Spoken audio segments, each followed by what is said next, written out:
Marniuli'də Azərbaycanın Zəfər gününün 5-ci il dönümü münasibəti ilə bayram yürüyüşü keçirilib. Tədbirdə bir qrup Azərbaycanlı gənc ictimai fəallar və yerli sakinlər iştirak ediblər.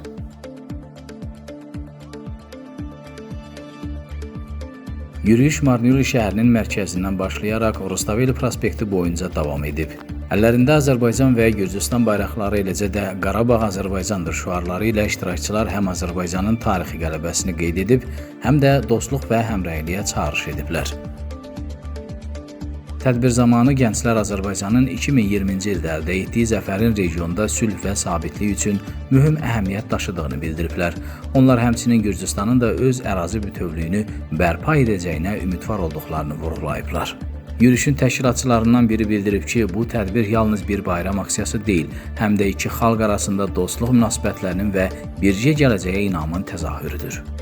Bugün bu yürüyüşün əsas məqsədi Azərbaycanın qələbəsini, sevincini bölüşmək, onlara ortaq olduğumuzu, həmişə borçalı Azərbaycana dayaq olduğunu bildirməkdir və əziz şəhidlərimizin böyük ruhlarını yad etməkdir. Həmçinin bizim əsas şüarlarımızdan biri də odur ki, bugün Azərbaycan öz ərazi bütövlüyünü bərpa edibsə, sabah Gürcüstan da öz ərazi bütövlüyünü bərpa edəcək. Və bugün vətən eşqi ilə, millət eşqi ilə yanan, əlində bayraq tutan həmin bu gənclər Gürcüstanın işğalda olan torpaqlarında da həmin bu bayraqları qaldıracaqlar və Gürcüstan da öz ərazi bütövlüyünü bərpa edəcək. Bundan sonra inşallah başka ölkədə harda da bizim soydaşlarımız yaşayır.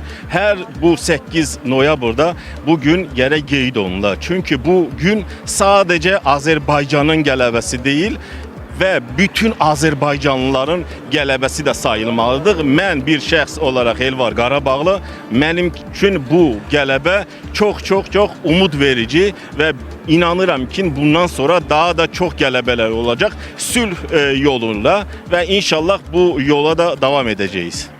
Bu sevinç yalnız Azərbaycan Respublikasının deyil, həm də dünyada yaşayan Azərbaycanlıların qələbəsi sevincidir. Bugün eyni zamanda biz Azərbaycanla eyni taleyi yaşayan, hansı ki Gürcüstanın 20% torpaqları işğal altındadır, həm Abxaziya və Osetiyanın da işğaldan azad edilməsi üçün mübarizəni göstərmək istəyirik ki, Gürcüstan Respublikası da Azərbaycan kimi öz torpaqlarını qaytarmalıdır və Gürcüstan Marniuli şəhərində yaşayan gənclər də bu mübarizəni hər zaman dəstəkləməlidir və bunu gündəmdə saxlamalıyıq.